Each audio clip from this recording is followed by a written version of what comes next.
धाम वृंदावन भेद ना काहू पायो। पर सहज सरल शब्दों में जय जय ने कृपा की कि श्री हरदास नाम निजु अमृत सब मंत्रन को सारा।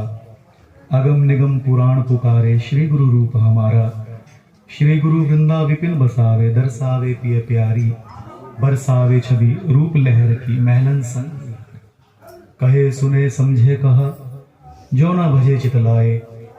आगे बांटे जेवरी और पाछे बछड़ा खाए। कह लिया सुन लिया समझ भी लिया पर वह आचरण में नहीं आया।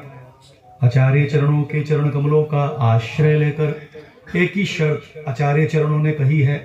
वस्तु है रसिकों के लिए है सबको मिलेगी। शर्त एक है जो साचो सन्मुख भयो दिनों है नित्य विहारी। यदि हम सच्चे होकर हरिगुरु संतों के श्री चरणों में लगेंगे तो वस्तु आप सबके लिए ही आचार्य चरणों ने प्रकट की है। और धाम वास की दूसरी बात आचार्य चरण कह रहे हैं वासी निर्दोष रहे।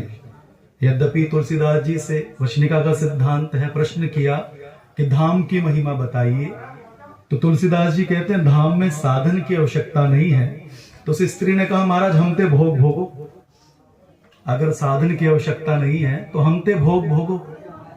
तो तुलसीदास जी ने कहा हमें भरोसा नहीं कि धाम बास हमारो सदैव बनो रहेगो कि नहीं। तो यहाँ में एक ही शर्त तुलसीदास जी आचार्य चरण श्री स्वामी ललित किशोरी देव जी भगवत सिंह देव जी सभी आचार्य एक ही बात कह रहे हैं बासी निर्दोष रहे। इस धाम में जिसकी महिमा स्वयं प्रिया जी कह रही है कि हमें इन्हीं की आस और सुख सपने हो ना सुहाए।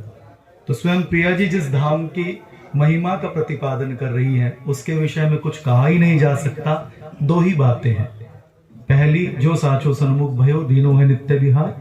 और दूसरी बासी निर्दोष रहे।